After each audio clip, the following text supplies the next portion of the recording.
آمنوا صلوا علیہ وسلموا تسلیما اللہم صل علی سیدنا ومولانا محمد وعلا آل سیدنا ومولانا محمد مبارک وسلم وصلی علیہ. روشی بڑا ڈھیلا پڑ گیا. اللہم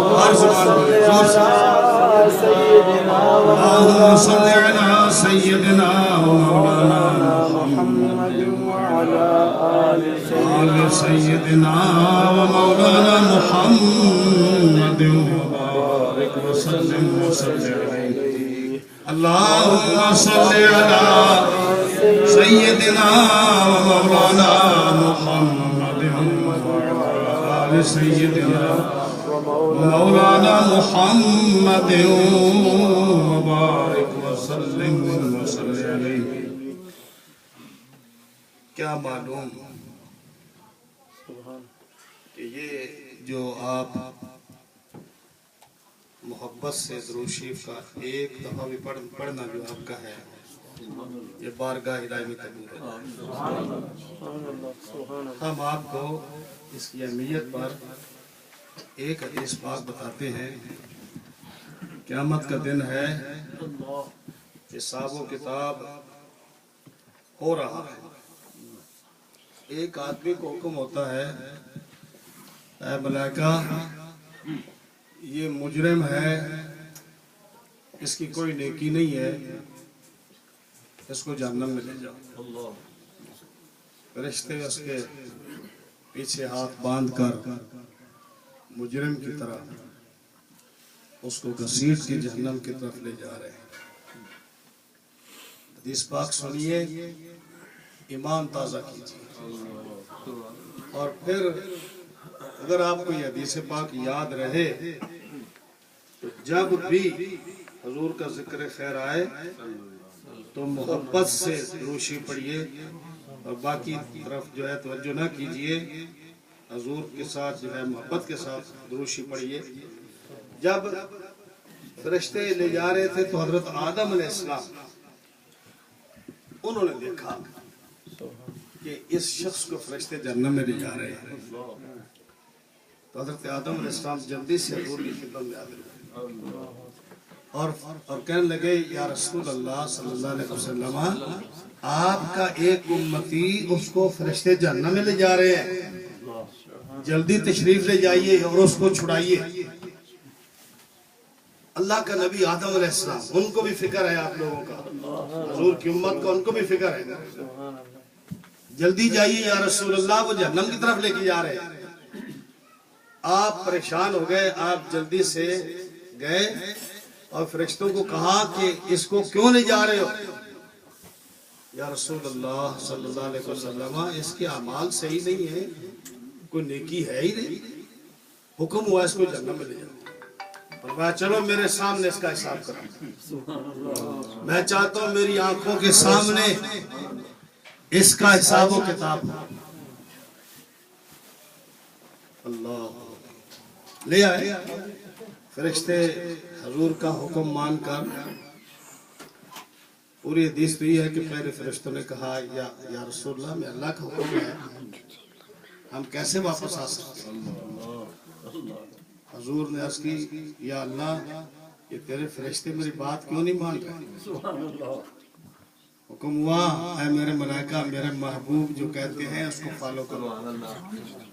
واپس آئے، وزن کیا گیا تو نیکی ہے ہی نہیں، گناہ ہی گناہ.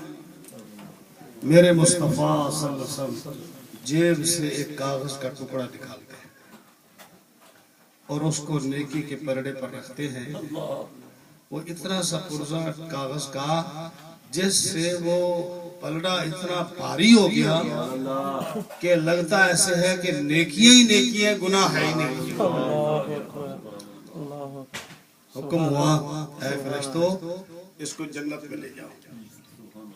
اب وہ جنت میں جاتا نہیں، حضور کے قدموں پر گرتا ہے. یا رسول اللہ پتہ نہیں اس کو کہتا آپ ہیں کون؟ اتنی مشکل وقت میں کہ مجھے جہنم کے دروازے سے آپ کھینچ کر لائے اور مجھے جنت کا حکم ہو گیا، میں نے تو زندگی کے بھر کوئی نیکی کی نہیں، آپ کون ہیں؟ میری کون سی نیکی ہے جو اللہ کی بارگاہ میں قبول ہو گئی؟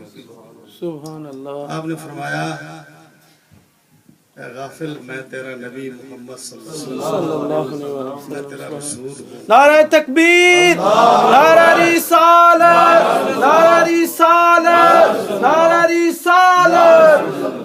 میں تیرا نبی ہوں،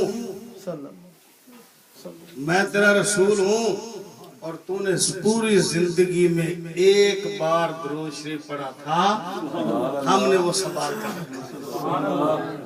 اب آپ کو اندازہ ہوا کہ مقرر نعت خان کہتا ہے کہ حضور کی ذات والا صفات پر درود شریف پڑھیے، اور ہم سستی سے کبھی ادھر دیکھ رہے ہیں کبھی ادھر دیکھ رہے ہیں، زبان ہلتی نہیں، شرمندگی کرتے ہیں۔ آپ کو اندازہ نہیں کہ یہ کتنے بڑی عبادت ہے۔ اور کوئی چیز قبول ہو یا نہ ہو، آپ کی نماز قبول ہو یا نہ ہو، تلاوت قبول ہو یا نہ ہو، صدقہ قبول ہو یا نہ ہو، جو درود آپ نے مصطفیٰ علیہ السلام کی ذات پر بھیجا ہے وہ کبھی رد نہیں ہوتا۔ سبحان اللہ. اب درود شریف زور سے پڑھیں گے انشاءاللہ. زور سے پڑھیں گے۔ اللہ اللہم صلی علی سیدنا مولانا محمد وعلا آل محمد وبارک وسلم۔ سبحان اللہ. مجمع حشر میں گھبرائی ہوئی پھرتی ہے، سبحان اللہ. مجمع حشر میں گھبرائی ہوئی پھرتی ہے، اور ڈھونڈنے نکلی ہے مجرم کو شفاعت تیری۔ جہنم کے دروازے سے کھینچ کر اپنے امتی کو جنت میں لے جا رہی ہے، پریشان حال، ہاتھ بندھے ہوئے ہیں، ہزاروں آدمی پریشان حال ہے، فرشتے عذاب کے لے کے جا رہے ہیں، لیکن مصطفیٰ علیہ السلام کی شفاعت کو آرام نہیں آتا۔ ہاں جی، مجمع کیسا روح افزا شعر ہے امام حسن رضی اللہ کا۔ مجمع حشر میں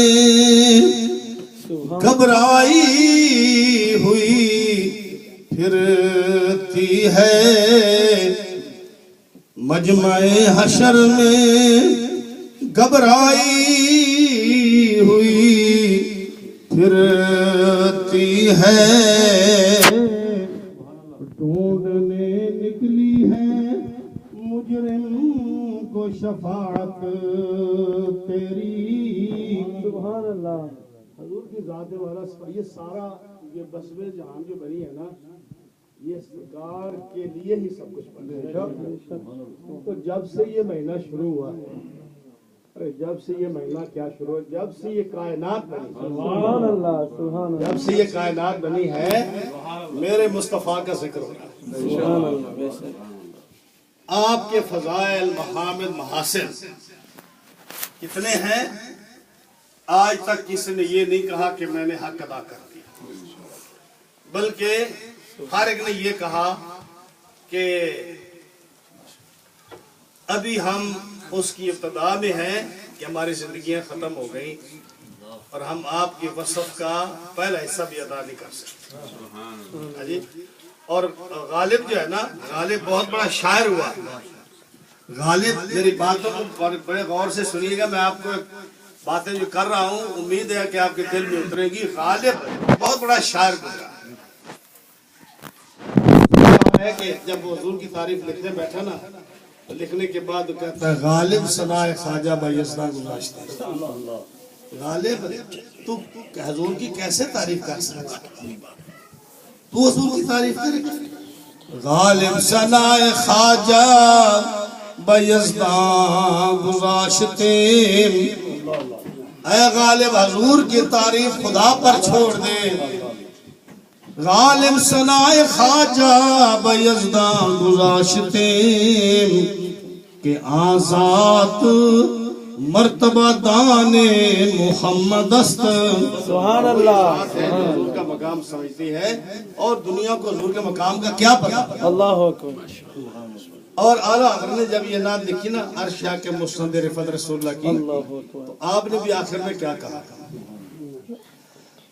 اے رضا خود صاحب قرآن ہے مداح حضور. اے رضا خود صاحب قرآن ہے مداح حضور. پھر تجھ سے کب ممکن ہے مدح رسول اللہ کی. کون ہے پھر حضور کی تعریف کرنے والا؟ یہ صرف اعلیٰ حضرت نہیں، حضرت حسان کو بھی دیکھیں. سبحان اللہ. آپ فرماتے ما ان مدحت محمدا بمقالتی، ما ان مدحت محمدا بمقالتی. میری کیا مجال کہ میں اپنی زبان سے مصطفیٰ کی تعریف کروں. سبحان اللہ. لیکن مدحت مقالتی بمحمدی. ارے میں تو اپنی ذات کو حضور کا ذکر کر کے اپنے آپ کو چمکا رہا ہوں. لیکن لوگ علماء کی عزت کیوں کرتے ہیں؟ لوگ علماء کے ہاتھ کیوں چومتے ہیں؟ لوگ اتنی محنت مشقت کر کے علماء کی خدمت کیوں کرتے ہیں؟ یا بزرگوں کی خدمت کیوں کرتے ہیں؟ حفاظ کی خدمت کیوں کرتے ہیں؟ اس لیے کہ انہوں نے رسول اللہ صلی اللہ علیہ وسلم کا دین پڑھا، حضور کا ذکر کر رہے ہیں. اپنا کمال نہیں ہے، یہ اس کا کمال ہے جس کا ذکر ہو رہا ہے. سبحان اللہ. موضوع بڑے ہیں، حضور کی ولادت کا ہے، آپ کی نورانیت کا ہے، آپ کے علم غیب کا ہے، آپ کی شفاعت کا ہے، آپ کے معجزات کا ہے، آپ کے بچپن کا ہے، آپ کی سیرت طیبہ کا ہے. آج میں ایک بات آپ کو یہ بتانا چاہتا ہوں کہ یہ جو محفل ہم کراتے ہیں اس کا فائدہ بھی کوئی ہے. اللہ اکبر. سبحان سے اللہ. اتنی بات جو ہے ایک سرچ کروں گا کہ یہ جو ہم محفلیں کراتے کرو آج یہاں ہو، اچھا خاصا کھانا خرچ ہوگا، آپ لوگوں کا ٹائم خرچ ہوا، آپ آئے بیٹھے، ہر آدمی کا دل چاہتا ہے ہمارے گھر میں یہ محفل ہو. کیوں؟ کیا اس کا کہیں ثبوت بھی ہے کہ گھروں میں لوگ محفلیں کراتے تھے؟ یا اس کا رسول اللہ صلی اللہ علیہ وسلم کو علم ہے کہ میرا امتی محفل کرا رہا ہے؟ سبحان اللہ. کیا اللہ تعالیٰ اس کا اجر دیتا ہے؟ آج ایک واقعہ آپ کو بیان کرتا ہوں میں، جس کو امام عبد الرحمن ابن جوزی رحمت اللہ علیہ نے اپنی کتاب المیلاد النبوی میں اس کو ذکر کیا. یہ علامہ جوزی وہ ہیں جنہوں نے اتنی کتابیں لکھی ہیں دین کے لیے، اتنی کتابیں لکھی ہیں ہر موضوع پر، کہ جب وہ لکھتے تھے تو قلم کو چاقو وغیرہ سے اس کو کرتے تھے نا، تو وہ جو اس کا چھلکا اترتا تھا وہ سنبھال کے رکھتے تھے. جب فوت ہونے لگے تو فرمایا کہ میں نے یہ جو کلمے کہنے کی تیار کی ہیں اس کا جتنا بھی میں نے یہ چھلکا رکھا ہے، جب میں مر جاؤں تو میرے غسل کے لیے جو پانی گرم کیا جائے تو وہ ان چھلکوں سے پانی گرم کیا جائے، تاکہ اللہ کے دین کی برکت سے میری بخشش ہو. سبحان اللہ. انہوں نے اپنی کتاب المیلاد النبوی میں اس واقعے کو لکھا. امام جلال الدین سیوطی نے، جن کو 75 بار جاگتے ہوئے سرکار کے زیارت، انہوں نے اپنی کتاب جامع الجوامع میں اس کو لکھا. سبحان اللہ. اور علامہ جعفر قریشی نے اپنی کتاب تذکرۃ الواعظین میں اس واقعے کو لکھا. یہ تو جو 3 کتابیں میری نظر سے گزری ہیں، ہو سکتا ہے اور بھی کئی کتابوں میں گزرا یہ واقعہ. حضرت علامہ عبد الواحد بن اسماعیل رحمۃ اللہ علیہ مصر کے ایک بہت بڑے شیخ اور عالم تھے، انہوں نے اس واقعے کو بیان کیا کہ مصر میں ایک